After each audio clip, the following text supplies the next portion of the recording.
jsme se podruhé vypravili s naším natáčením k sousedům na Slovensko. Poprvé to bylo v souvislosti s postdisturbančním vývojem v jednoduchovém bádnickém pralese. Dnes je to v souvislosti s dobovým hospodářstvím. Ten důvod, proč jsme vycestovali na Slovensko, je zřejmý. Je to příkladnost, s kterou se tady hospodaří. Jsou to i podobné stanoviční podmínky, a to i v kontextu globální klimatické změny, které budou mnohem více podobné u nás, tak jako jsou tady. Dušané, mohl bys nám krátce představit oblast, kde ty působíš? Nachádzame sa na lesnej správe Duchonka, ktorá patrí pod odštepný závod Považie a Lesy Slovenskej republiky, generálne riaditeľstvo je v Banskej Bystrici. To pohorie sa volá Považský Novec, nachádza sa medzi Váhom a Ponitrím. To Považský Novec, hlavné dreviny sú buk a dúb, zastúpenie zhruba 40%, jedna aj druhá drevina. Na lesnej správe ostatných 20% tvoria pestré zmesi drevín, je to asi 40 druhov, takže vytvárajú sa tu naozaj pestré porasty. Nadmorská výška je od 100 do 950 metrov, množstvo zrážok od 500 až do 600 mm, väčšinou je to už menej. Teploty vo vegetačnom období cez 16 stupňov, priemerné ročné teploty sú 7 až 8 stupňov Celzia. Väčšinou viac. Jedným z najvážnejších problémov, ktorý tu naozaj pociťujeme, je klimatická zmena. To je nárast teplôt, pokles zrážok a ak náhodou vo vegetačnom období prídu, tak väčšinou je to ako prívalový dážď. Napríklad dnes máme rovnakú teplotu v Andalúzii, u nás a v Grécku. 37 stupňov. Naozaj sa tu nachádzajú dva pomníky. Jeden patrí profesorovi Bezačínskému. On bol profesor pestovania lesov, dieťa českých rodičov, ktorý pred prvou a po druhej svetovej vojne tu pôsobil ako obhospodarovateľ lesov, ako správca lesov. Druhý pomník patrí Prosilve. Jedná sa o organizáciu, ktorá presadzuje prírode blízke hospodárenie v lesoch. Minulý rok tu bolo pri príležitosti 35. výročia vzniku Prosilvy pamätné stretnutie 24 európskych krajín. Preto sme tu urobili takýto pamätníček. Dušane, než se dostaneme tady k tomuto porostu, krátce, že bychom si řekli, co to vlastně to přírodě blízké hospodaření představuje a vy tuším ho máte ukotvené i v legislativě. Můžeš nám krátce k tomu něco říct, prosím? Áno, v roku 2020 sa nám podarilo dostať do zákona o lesov termín prírode blízke hospodárenie. Jedná sa o vytváranie porastov s pestrou, výškovou, hrúbkovou, drevinovou i genetickou štruktúrou. Využívame v maximálnej možnej miere prírodné procesy, to znamená samoobnoviteľnosť a autoreguláciu. To sú základné procesy, ktoré sa vytvárajú pri tvorbe lesov v prírode blízkym hospodárení. Výborně, takže můžeme jít rovnou k našemu porostu, přírodě blízké hospodaření a porost, který je relativně v nevyhovujícím stavu, protože já už vím, je to nepravá kmenovina s zhoršeným zdravotním stavem. Takže jak postupovat v tomto porostu přírodě blízkým způsobem? Pri obnove porastov je dôležité vychádzať vždy z danej reality, z daného stavu porastov, ktorý záleží od odolnosti, zdravotného stavu, štruktúry porastu. Tento porast sme mali zámer obnovať prírode blízkym spôsobom, vytvoriť tu tzv. Mozaikový porast počas 60 rokov obnovy.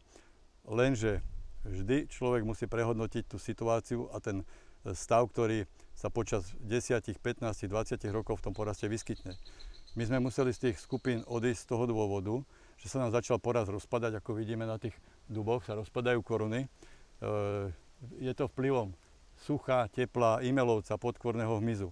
Prešli sme teda do jednotlivého a hlučíkového výberu. Celý ten systém by sa dal napasovať na bádenský clonný rúb. Vznikli nám pestré štruktúry, ale po celej ploche. Nakoniec sme našli v tomto zásahu veľký zmysel, pretože je podstatne výhodnejšie mať trvalý kryt a obnovu po celom poraste ako na jednej šestine alebo na jednej tretine. V tomto vidíme veľký zmysel toho systému, ktorý sme zaviedli a na ktorý sme prešli. Výborně, pojďme se podívat teďka na ty jednotlivé mladé porosty, které vznikají pod těmito mateřskými porostmi. No samozrejme, že ten prirodzený proces začína prirodzenou obnovou. Vznikajú porasty tzv. Nálet, nárast a neskôr v podstate mladina. Tu je základom prirodzená obnova, ale ktorá nie je cieľ. To je prostriedok. Prostriedok k niečomu, prostriedok k štruktúre, stabilite, ekonomike, odolnosti. Využívame prírodný proces autoredukcie, kde na 1 decimeter štvorcový máme 3 až 5 jedincov duba. To znamená, na 1 hektár ich máme 3 až 5 miliónov jedincov. a pod tlakom prírody, to znamená, ona si na základe tepla a sucha vybere sama jedince, ktoré príjmu jej podmienky. A to je to podstatné. Já jsem si všiml, že tady v té dřevěné skladbě jsou i jiné dřeviny než dub. Ty předpokládám, že se snažíte preferovat. Je jasné, že v podstate sme tu umelo vniesli brest, javor, jaseň, smrekovec a borovicu v malom množstve, ale jednotlivo v tých nižších častiach lesa. Prirodzene tu samozrejme prichádza lipa, hráb, breza, čerešňa a dokonca vidíme tu nedaleko oskorušu. Všetky tieto dreviny sú vítané pre pestrosť a pre biodiverzitu. Pojďme se teda podívat už do toho stádia mlazin. Dobre. My jsme se přesunuli z toho vyhřátého porostu do mlaziny, která vznikla po tom jednotlivém nebo skupinovém výběru, potom po té bádenské seči. A tady si ukážeme, jaké má výhody právě tento způsob hospodaření i v dubových porostech. Áno, v tomto poraste vidíme nielen to, že porast vznikol z prirodzenej obnovy, ale vidíme výrazný vplyv autoredukcie. Dochádza k radikálnemu zníženiu početnosti. Je to v boji o vodu a o svetlo. Čo si tu vážime na tejto časti najviac, že my sme to poňali ako referenčnú plochu. Nechali sme tu pôsobiť dlhodobo, takmer 20 rokov, ten konkurenčný boj. A tento spôsob je možné uplatniť vtedy, ak nie je ohrozená kvalita porastu, a tá nie je, lebo kvalita je tu vyrovnaná. Ak sa tu nepresadzujú rozrastky, predrastky na úkor kvality, to sa tu nedeje. A ak nie je poškodená biodiverzita porastu, to znamená, že jedince, ktoré tu chceme mať, čerešne, brezu, lipu alebo hrab, nie sú pod tlakom duba a nie sú ohrozené. Všetko toto sme dodržali, tak zmysel toho ponechania tej referenčnej plochy je v tomto veľmi veľký. Vy jste v podstatě i tím odložením té výchovy výrazně ušetřili. No samozrejme, pri obnove, doplňovaní, náteroch, oplocovaní, vyžínaní, pri všetkých týchto operáciách sa musíme baviť, že sme ušetrili takmer 5000 eur na hektár. Pri 100 hektároch, ktoré správa obnovuje, ročne sa jedná o celkovú sumu takmer 500 000. Pojďme se ještě něco říct k těm dřevinám, které jsou tady přimíšené, vtroušené. Oni často mají i nižší kvalitu. Přesto jsou tady ponechávány. Áno, v poraste ponechávame aj iné dreviny, aj keď sú horšie kvality. Je to dôvod pestebný, je to biodiverzita, pestrosť druhov. Čo je dôležité v tomto poraste, je ponechať najmä malý počet hrabov a líp, nakoľko oni majú lietavé semeno a už zakrátko, za nejakých 5-10 rokov, začnú vytvárať spodnú etáž pod týmto dubovým porastom, pod touto mladinou. A tak ako sme videli starý porast, tak ten bol s výmladkou, mal rozpadavé koruny, mal nekrytú pôdu, chýbala tam spodná etáž. Tak tento porast prostredníctvom týchto drevín si vytvorí spodnú etáž a bude oveľa kvalitnejší. Ja verím tomu, že ak teraz už máme 1,5 stupňa, čo sa týka klimatickej zmeny viac, tak tento nový, takto založený porast vydrží ďalších 1,5 stupňa, pretože vidíme, že tento porast v pohode tú klimatickú zmenu a tie podmienky zvláda, takže bude lepšie pripravený do ďalšieho obdobia ako porast materský. Ten materský porast mu k tomu pomohol, materský porast končí a nové niečo kvalitnejšie začína. Takže hovoříme skutečně o té přestavbě toho původního porostu, nebo měníme částečně i tu druhovou skladbu, tu celkovou strukturu porostu. Áno, tá prvá myšlienka v tomto poraste bola urobiť premenu, prevod aj prebudovu. Nám sa prevod podaril na 100%, premena sa nám podarila dosť výrazne, pretože tu nie je čistá dubina, ale my tu vnášame umelo, ako sme mohli vidieť, s individuálnou ochranou, smrekovec, borovica, javor, brest, jaseň. A táto pestrosť zvyšuje sa pomocou prírody, kde nám tu naleteli tie hraby, lípy, čerešne a brezy. To je super, takže vyhliadky tohto porastu sú podstatne väčšie a vyššie ako šanca materského porastu žiť dlhodobo a viac. Problém je ešte v tom, že ten materský porast už v tomto veku mal byť dávno obnovený. On mal zle popísaný tvar. On bol popísaný ako vysoký. My sme zmenili popis porastu v následnom prvom decéniu, že je to porast nízky, takže znížila sa tam obnovná doba. A problém je, že veľmi veľa kmeňov, takmer 50%, má už poškodené odenkové časti. A to je tiež ďalšia chyba ekonomická, preto pristupujeme k tej obnove o hodne intenzívnejšie, ako sme mali niekde na začiatku zámer. Se chceme dnes věnovat hlavně dubu, kvůli tomu tu jsme. A dub, pokud je nám známo, ideálně roste v bohatých porostních strukturách. Má celou řadu dalších vlastností, které stěžují jeho pěstování. A můžeš nám krátce připomenout, co o dubu víme, jakožto o dřevině, jak se k ní chovat pěstebně a co od ní očekávat. Dub je drevina slnná, vyžaduje svetlo v korune, od mladosti až do vysokého veku. Tá koruna má byť paraboloid, ideálne veľká koruna. Dub je dlhoveký, zdravé drevo má viac ako 200 rokov. V dubových porostoch je naviazaná najväčšia biodiverzita. Duby a borovice majú najväčšie množstvo škodcov, to je vážny problém, ktorý my musíme riešiť a riešime.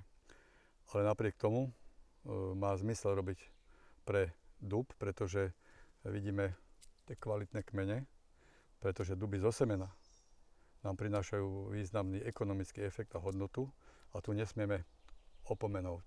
Tá je dôležitá mať to na pamäti, na rozdiel od výmladkových lesov, ktoré nám prinášajú možno vlákninu, možno rýchlo zakryjú pôdu, možno sa vedia vysporiadať s hrabom a s bukom a s lipou, ale to je všetko málo.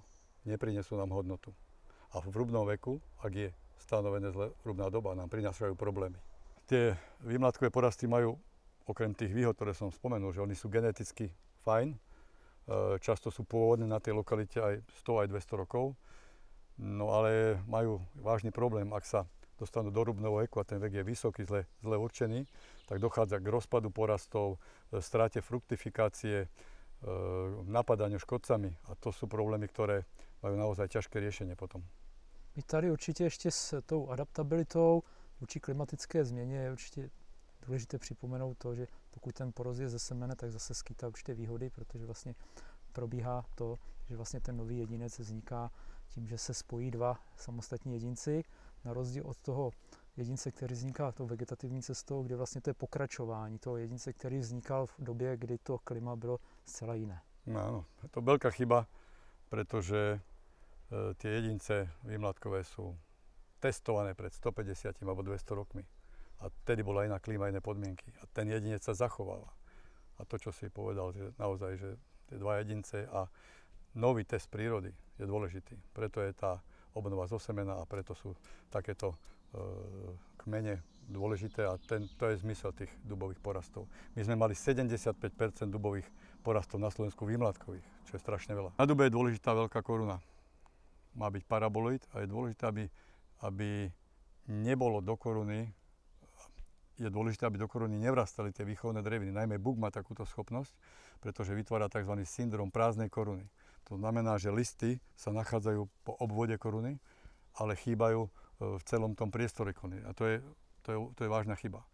Takže toto je dôležité zabezpečiť, aby mal dub nielen útlak z boku, ale aby nemal útlak z boku, ale ani zo spodu. Jsme procházeli tím porostem, tak jsem si všiml, že ne všechny ty osvětlené duby, které tady jsou po tom zásahu, vytvářejí ty vlky. Je to pravděpodobně dáno i určitou predispozicí, kterou oni v sobě mají. Áno, sa nám to potvrdilo, že dva rovnako osúdené duby a každý inak odoláva tým vlkom. Takže je tam predispozícia toho každého jedinca.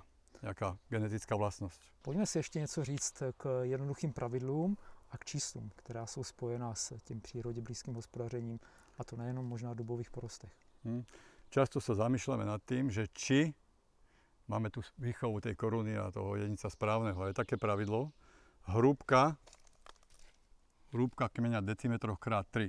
Ak je toto 60 krát 3, tak 6 krát 3 je 18. Ten dub by mal mať korunu 18 metrov. To znamená 9 metrov na jednu stranu, 9 metrov na druhú stranu. Pri 4 decimetrovom strome 4 krát je 12, 6 metrov na jednu stranu, 6 metrov na druhú stranu. Jednoduché pravidlo. Druhé také pravidlo je, že v 100 rokoch by sme mali mať 100 kusov duba, približne, na 1 hektár. To znamená, na 1 ár by mal byť jeden dub. Ak je viac, pestujeme to na husto. A tretie pravidlo, to Bachmanové číslo 30, 60, 90, nám naozaj na takýchto duboch stačí 30 kmeňa, to je 8 alebo 10 metrov. Tých 30 kmeňa je 60 objemu a 90 hodnoty. Ta výhoda těch vícedruhových porostů, těch smíšených porostů spočívá také v tom, že pokud ta jedna dřevina vypadne, nebo se s ní něco stane, máme tu náhradu. A byť přesto, že je dub považován za vysoce adaptabilní dřevinu vůči suchu, tak má celou řadu problémů. Áno, tých problémov je naozaj dostatok, napriek tomu, že dub dlhodobo rastie a je testovaný v pásme tepla a sucha, tak tie problémy sa objavia pri synergii, pri pôsobení viacerých škodlivých činiteľov alebo na extrémnejších stanovišťach. Medzi také významné činiteľe patrí podkôrny hmyz, to je Scolytus intricatus, alebo aj imelovec, po česky je to... Po česky je to... Ochmet. Ochmet, áno, děkuju. Pardon. Takže okrem toho podkôrneho hmyzu, Scolytusa a imelovca, teda ochmeta, je výrazný negatívny vplyv má aj tvar lesa, o čom si ešte budeme hovoriť, ale takisto vysoká početnosť zvery raticovej, klimatická zmena samozrejme a listožraví škodcovia. To sú také významné prvky, ktoré majú negatívny dopad. A samozrejme, dosť negatívny dopad má aj človek, v podstate nejakou zlou fytotechnikou, zlým pestovaním, zlou výchovou, zlou obnovou. Na snadě otázka, jestli je možnost nějakého boje, ochranných opatření vůči těmto činitelům. No, s ochmetem sme skúšali, testovali sme. Je potrebné odrezať toho jedinca, tam je niekoľko desiatok jedincov, najviac sme napočítali 30 jedincov. To vyrezanie z koruny stojí asi 100 €, čo je teda náročné a nemožné urobiť. Ale s tým podkorníkom dubovým máme ideálne riešenie, to je hygiena. Takže stromová metóda, spracovanie každého konára na formu biomasy. Takže v celku to jde, aspoň v tomto případě. Jak je to s tou zvěří? No, zver je významný problém. Zver je významný problém. Za posledných 10 rokov nám stúpol odstrel všetkých druhov raticovej zvery o 100%. A to značí o tom, že tá početnosť je veľmi vysoká. Napríklad u diviakov si môžeme povedať, že v roku 1930 na Slovensku sme ulovili 1300 diviakov. No a pred 3 rokmi sme ich ulovili 70 000. Diviaky samozrejme zbierajú iba žalude, ale tá ostatná raticová zbiera žalude, ale potom aj robí poškodenie semenáčikov a sadeníc. No napríklad srnčia zver na Univerzite v Nitre zistili, že jeden kus srnčej zvery 2000 krát za deň odrizne nejaký terminál. Keby sme zavreli srnčiu zver do 1 hektára umelej obnovy, tak za 3 dní nám poškodí celý hektár. Keby sme to prerátali na celý rok, tak ten jeden kus nám minimálne 100 hektárov poškodí. Teraz si to prepočítajme na jeleniu, danielu a mufloniu zver. To je nemožné, aby to ten les vydržal. A tu vidíme, v tejto časti, my sme si tu robili kontrolný oplotok. Ideálne riešenie zistenia početnosti zvery a jej vplyvu na les je kontrolný oplotok. V roku 2010 sme si tu oplotili túto plochu za nami. Tá plocha má teraz, tie jedince majú teraz 4, 5, 6 metrov. A čo je prekvapujúce, teda bolo pre nás, že nielen dub odskočil v priebehu 10 rokov veľmi intenzívne. Pre nás prekvapujúce, že sa tam v tom poraste objavil javor, brest, lípa, hrab. A keď sa pozrieme okolo do porastov, tak je zaujímavé, že nie je vidieť nič. Prečo nie je vidieť nič? Pretože pomalé, nenápadné poškodzovanie porastu my ani nevnímame ako škodu. Ale ono škodou je. A tento porast a kontrolný oplotok to dokazuje. Na té minulé ukázce jsme se bavili o problémech, které se vyskytují v souvislosti s pěstováním dubu a které vedou k jeho úbytku, zastoupení. A jedním z těch důvodů je taky neodborný management, pokud to tak můžeme nazvat. To, když pěstujeme dub v porostech, které jsou smíšené, které jsou s bukem, s habrem, s lípou, a kde v té následné obnově se prosadí právě tyto dřeviny na úkor dubu. Ono to souvisí s obnovní ekologií těchto dřevin a s tím, že chceme vlastně ty porosty obnovovat, řekněme, podrostně. Máme nějaký nástroj pěstební, jak tomu předejít, tomuto problému? To je naozaj ťažké riešenie. Chce to hodne skúseností a my tu máme vyskúšaných niekoľko myšlienok. Tá najjednoduchšia je, tá, že ten dub s tým bukom nemajú rovnaké dimenzie. Ten buk totiž to využíva 3-krát lepšie vodu ako dub. To znamená, z 1 metra kubického vody narastie 3-krát toľko dreva buka ako duba. To sa samozrejme prejaví na tých dimenziách. To znamená, buk dozrieva do tej hrúbky oveľa skôr ako dub. Nám teda vychádza, že jedno z riešení je dub, nakoľko je nedozretý, nemá dimenzie rubného typu, má 35-40, niekedy možno aj 50 cm, to je stále málo, tak my toho duba chceme predržať do ďalšej rubnej doby. To je jedna z myšlienok, že on v 200 rokoch má stále kvalitné drevo a jeden z postupov je zachovať toho duba v tých porastoch takýmto spôsobom. Druhou myšlienkou je, ak sa nachádza v poraste nejaká nekvalitná dubová časť, alebo nebodaj dozretá časť, alebo nejaká vymladková časť, tak na tejto časti by bolo možné ten dub obnoviť, ale naozaj to bude boj s tím přirozeným zmladěním těch tienných drevín. Tudíž tuto obnovu, kterou tady kolem všude vidíme z těchto mateřských bukových stromů, my vlastně přeženeme ještě přes jedno obmítí a až potom v té následné obnově vlastně sklidíme jak ten buk, tak ten dub případně. Áno, je tam jedno drobné riziko, že ak by sa koruny duba začali rozpadávať alebo že by začal chradnúť, tak my možno v polčase nášho plánu a myšlienok, možno v 30, 40, 50 rokoch toho zmladenia, by sme museli v tom prípade pristúpiť k obnove duba a odstráneniu týchto nedozretých bukov. Ale to je na nás, alebo na hospodárov, ktorí prídu po nás, aké myšlienky si osvoja a ako budú chcieť postupovať. Je to len ale na nich. Ale tá možnosť, kým ten dub v tom poraste zostáva, tá možnosť stále tu je. To je důležité, že tam pořád vlastně jsou ty stromy dubu, které vlastně jsou základem té budoucí generace té práce s tou přirozenou obnovou. A v tomto poraste vidíme aj v takých častiach bukových, že dá sa dokonca takmer na polovicu skrátiť tá obnovná doba, ktorá je 100-120 rokov. Tak my vidíme v takmer storočnom poraste 20-30 cm buky, ktoré vidíme, že to je nezmysel to ťažiť. To znamená, bolo by to, ja to vysvetľujem mojej 1,5 ročnej vnučke, ktorá sa naučila, že trhať zelené jahody nie je dobré, že chodíme vždycky pre dozreté jahody a dozreté rýbezle. A to isté sa týka aj buka, to isté sa týka aj duba. Ak strom nedozrel do nejakej hrúbky vhodnej, ktorá je u buka napríklad 50-60 cm, tak nejdeme do ťažby. To by bola chyba, pretože máme aj druhú možnosť. Ale my sme ho nazvali chybou, že v obnovnom prvku na jednu výšku 1,5 hektára, alebo povedzme si, dobre, v prírode blízko 0,20, my to všetko zrúbeme, tento obnovný prvok, my tu máme 100% zmladenia, ale bohužiaľ, stratili sme drevinu dub. Tá druhá možnosť je, že skrátime výrobný proces pri 124-ročnej rubnej dobe buka, ak v 60 rokoch dosiahneme takúto etáž v buku. To znamená, keď tá materská vrstva dosiahne 100 rokov, tak pod ním tá etáž bude mať 60. My sme skrátili výrobný proces o polovicu.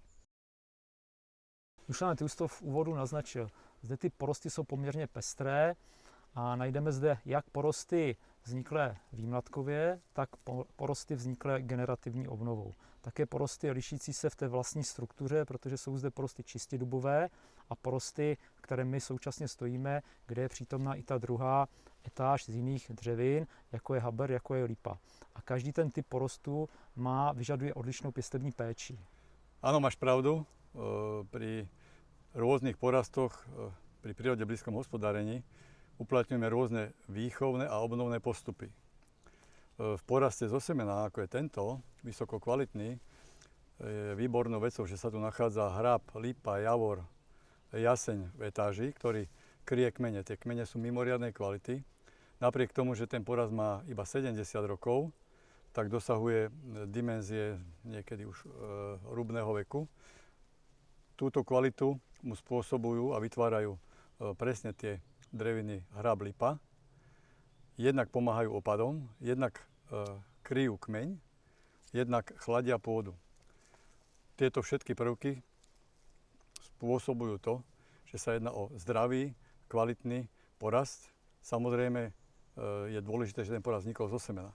A na rozdiel od toho porastu, ktorý sa nachádza nad cestou, sme v podstate na hranici porastov, to je výmladkový porast, veľmi nekvalitný, rozpadavý, tak tam sme museli už 70 rokoch začať obnovu toho porastu, obnovu pomocou prírodzeného zmladenia, tak ako sme my v podstate naučení, a využívame zase tie prírodné procesy, všetky, o ktorých som hovoril. Tato ideální porostní struktura má ale v sobě určitý problém, který se projeví při obnově těchto porostů. Je tomu tak? Je tomu tak. Tie tienné dreviny totiž to majú v tej etáži náskok a je obrovský problém. Je potrebné ich redukovať, niekedy to trvá 5 až 10 rokov. Tie vstupy sú zhruba 1000 až 1500 eur na 1 hektár, kde musíme tie pomocné dreviny odstrániť z konkurencie duba. Potrebujeme, aby sa presadil dub. My to uvidíme v tom hornom poraste, kde k tomuto došlo. My sme tam urobili referenčnú plochu, kde bol čistý dub 100%.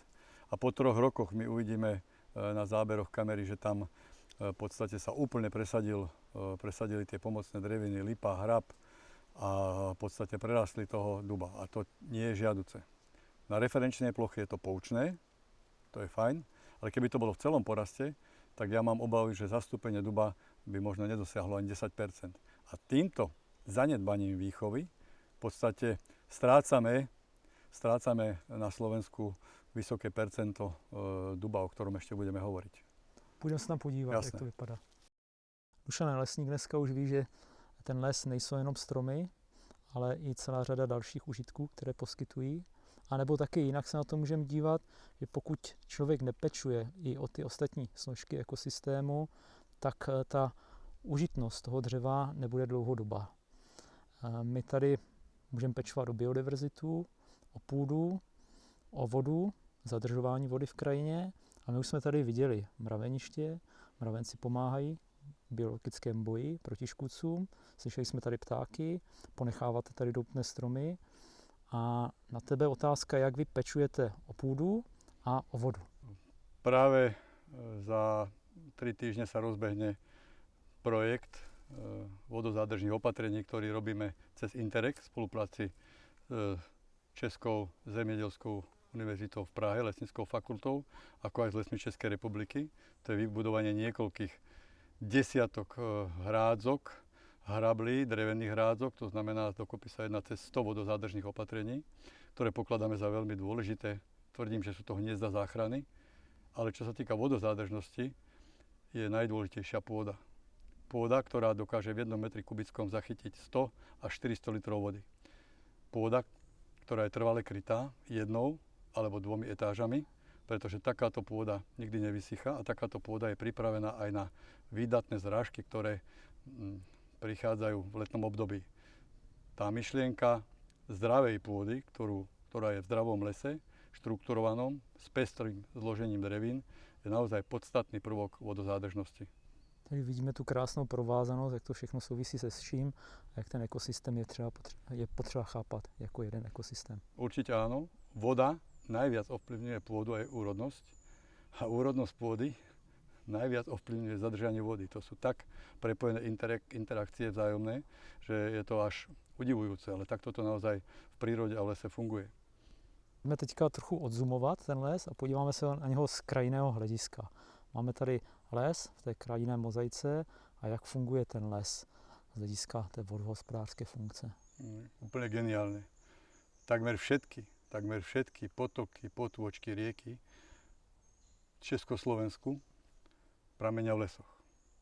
To je jasný fakt, že les vodu zadržiava a postupne uvoľňuje. A nielen to. Les chladí svoje okolie. Les viaže CO2. Les nám poskytuje všetky funkcie, o ktorých sme už hovorili. Rekreačnú, vodozádržnú, pôdoochranu. My všetci tieto funkcie potrebujeme. A zároveň súčasťou toho lesa je produkčná funkcia, ktorá nám viaže CO2 a vytvára nám drevo. Jedinečnú, ekologickú, obnoviteľnú surovinu. Čo viac by sme si mohli želať. Aby tímto myšlenkám byla nakloněna i veřejnost, aby je chápala a aby tu práci, kterou lesník v lese dělá, ocenila. Súhlasím s tebou. A čo sa týka tej vodozádržnosti, tak lesník je aj vodohospodár krajiny. Dušane, kdyby si chtěl na závěr v kostce to nějak shrnout, jak ty vnímáš les a vůbec to přírodě blízké hospodaření. Ja okrem toho, že som odborný lesný hospodár, som aj lesný pedagóg. A deťom alebo širokej verejnosti ja posúvam také informácie, že ja les vnímam ako rodinu, kde materský porast sú rodičia, ktorí vychovajú svoje deti, teda prirodzené zmladenie, pod dohľadom starých rodičov. A úplně na závěr, takové to poselství z toho dneška, to proč jsme tady, proč vlastně tady dokumentujeme to vaše hospodaření. Ja by som to povedal slovami Ľudovita Štúra. Ak chceme ďalej zájsť, ako zašli naši predkovia, my musíme viac vedieť, ako vedeli oni. V tom vidím posolstvo priateľov, odborných organizácií, cezhraničnej spolupráce. V tom vidím veľký zmysel. Lesu zdar! Star.